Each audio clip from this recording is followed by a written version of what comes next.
ये है SARS-CoV-2। ये कोरोना वायरस के परिवार का एक वायरस है। इसका नाम इसकी सतह पर ताज जैसी कीलों को देखते हुए रखा गया है। SARS-CoV-2 से कोविड-19 बीमारी हो सकती है, जिसका मतलब है कोरोना वायरस 2019। ये एक फैलने वाला वायरल संक्रमण है जो मुख्य रूप से हमारे गले और फेफड़ों को प्रभावित करता है।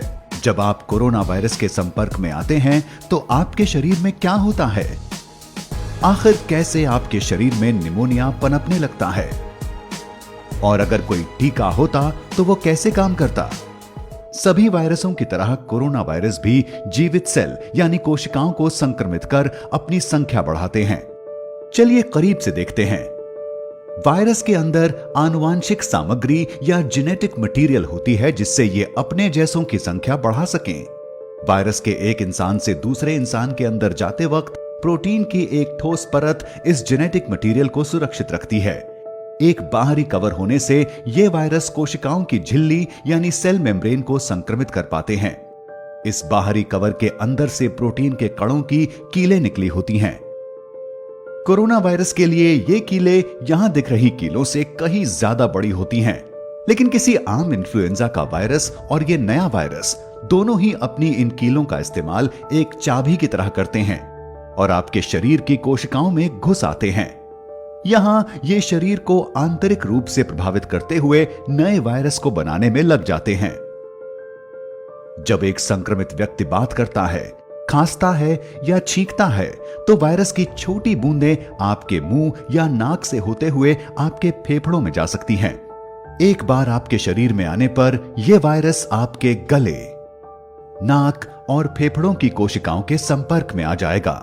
वायरस की सतह की एक कील आपकी स्वस्थ सेल मेम्ब्रेन में किसी ताले पर चाबी जैसा रोल अदा करेगी। इससे वायरस आपके सेल में घुस आएगा।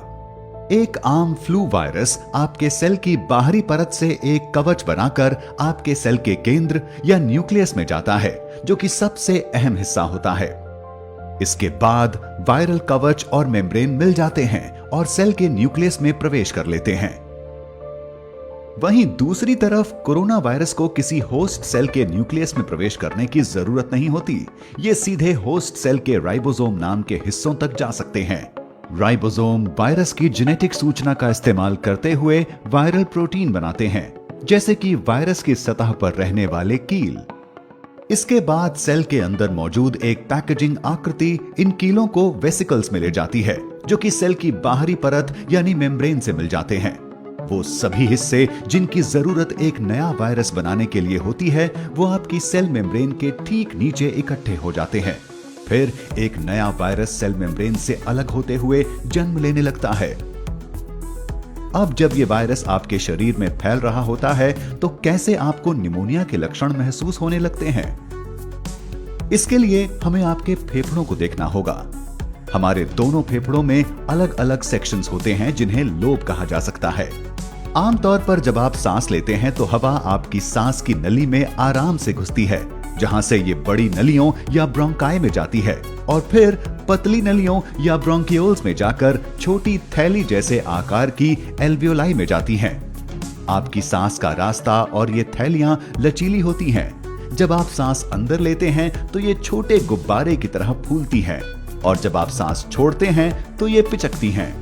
आपकी एल्वियोलाई के इर्द गिर्द खून की छोटी नलियां होती हैं। जो हवा आप अंदर लेते हैं उसका ऑक्सीजन आपकी खून की नलियों में जाता है। फिर आपके शरीर का कार्बन डाइऑक्साइड आपकी नलियों से निकलता है ताकि आपके सांस छोड़ने पर आपके फेफड़ों से ये बाहर निकल सके। आपकी सांस के रास्ते के ज्यादातर कीटाणु सांस की नली के अंदर मौजूद बलगम अपनी ओर खींच लेता है। एक स्वस्थ शरीर में बालों जैसे दिखने वाले सिलिया से ढकी नलियां ज्यादातर इस बलगम और कीटाणुओं को सांस के रास्ते बाहर फेंकती रहती हैं, जिससे आपको खांसी आती है। आमतौर पर आपका रोगों से लड़ने वाला सिस्टम उन वायरस और कीटाणुओं पर हमला करता है जो म्यूकस को पार कर आपकी एल्वियोलाई तक पहुंच जाते हैं। हालांकि अगर आपका रोगों से लड़ने वाला सिस्टम कमजोर हो गया है, जैसा कि कोरोना वायरस के मामले में हो जाता है, तो ये वायरस उन लड़ाकू सेलों को हरा देंगे और आपके ब्रोंकियोल्स और एल्वियोलाई में जलन महसूस होगी, क्योंकि आपका सिस्टम बढ़ते हुए वायरस से लड़ रहा होगा। इस जलन से आपके फेफड़ों में पानी जैसा भरने लगेगा, जिससे आपके शरीर के लिए जरूरत जितना ऑक्सीजन लेना मुश्किल हो जाएगा। आपको लोबार निमोनिया हो सकता है, जहां आपके फेफड़ों पर लोब का असर होता है, या आपको ब्रोंको निमोनिया हो सकता है, जिससे आपके फेफड़ों के कई हिस्सों पर असर पड़ेगा। निमोनिया से सांस लेने में तकलीफ हो सकती है, सीने में दर्द, खांसी, बुखार, ठंड लगना, सर दर्द, बदन दर्द और थकान जैसे लक्षण हो सकते हैं। इससे और गंभीर समस्याएं भी आ सकती हैं। जब सांस लेने में बहुत ज्यादा परेशानी हो तो सांस न आने का खतरा बढ़ सकता है, जहां आपको वेंटिलेटर नाम की एक मशीन पर निर्भर होना पड़ेगा। ये वो मशीनें हैं जो जानें बचा सकती हैं, और इस वक्त इसे बनाने वाली कंपनियां इनका उत्पादन तेजी से बढ़ा रही हैं। आप में ये लक्षण दिखेंगे या नहीं, ये कई बातों पर निर्भर करता है, जैसे कि आपकी उम्र या ये कि आपका स्वास्थ्य पहले से ठीक था या नहीं। जहां ये सब सुनने में डरावना है, वहीं एक सुकून की बात यह भी है कि कोरोना वायरस का टीका बनाने के लिए तेजी से कोशिशें जारी हैं। दूसरे कोरोना वायरस पर शोध से कई जानकार ये मानते हैं कि वो लोग जो SARS-CoV-2 के संक्रमण से ठीक हो चुके हैं, वो दोबारा संक्रमण से सुरक्षित हो सकते हैं। लेकिन ये धारणा बनाने के लिए सबूतों की जरूरत होगी, और शोध से ऐसा नहीं दिखाई देता। कोरोना वायरस के खिलाफ एक संभावित टीके को लेकर कई तरह की अटकलें हैं।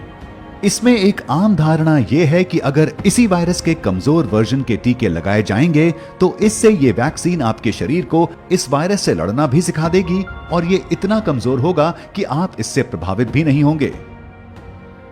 कुछ ही हफ्तों में रोगों से लड़ने वाले आपके सिस्टम में मौजूद सेल एंटीबॉडी बना लेंगे, जो कि कोरोना वायरस या इनके कीलों के आकार वाले प्रोटीन से लड़ने में कारगर होंगे। ये एंटीबॉडी वायरस से जुड़ जाएंगे और वायरस को आपके सेल से जुड़ने नहीं देंगे। आपका इम्यून सिस्टम इसके बाद इन एंटीबॉडी से मिलने वाले सिग्नलों के जरिए वायरस से जीतने लगेगा। इसके बाद अगर आप असल वायरस से संक्रमित हो जाते हैं तो आपका शरीर इसे पहचान लेगा और इसे खत्म कर देगा। दूसरे शब्दों में, आपका इम्यून सिस्टम अब तैयार होगा। अब वैज्ञानिकों को जो वक्त लग रहा है वो इसके सबूत जुटाने में लग रहा है कि ये मुमकिन, सुरक्षित और कारगर होगा या नहीं। इस महामारी के दौर में टीके को बना पाना वक्त के खिलाफ एक दौड़ जैसा है। टीके के विकास की तरफ बढ़ते हर कदम में सालों नहीं तो महीनों का वक्त तो लग ही जाता है। एक इबोला के टीके ने 5 साल में तैयार होकर रिकॉर्ड तोड़े थे। आशा है कि कोरोना वायरस का टीका ये पिछला रिकॉर्ड तोड़ता हुआ 12 से 18 महीनों में तैयार हो जाएगा। इस सब में तो वक्त लगने वाला है, लेकिन अगर संभव हो तो आप घर में रहें और उन्हें बीमारी से दूर रखें जिन्हें खतरा ज्यादा है। और हाँ, कम से कम 20 सेकंड तक अपने हाथों को जितनी बार हो सके धो लिया करें। अगर आप 1 साल तक ऐसा नहीं करते तो क्या होगा?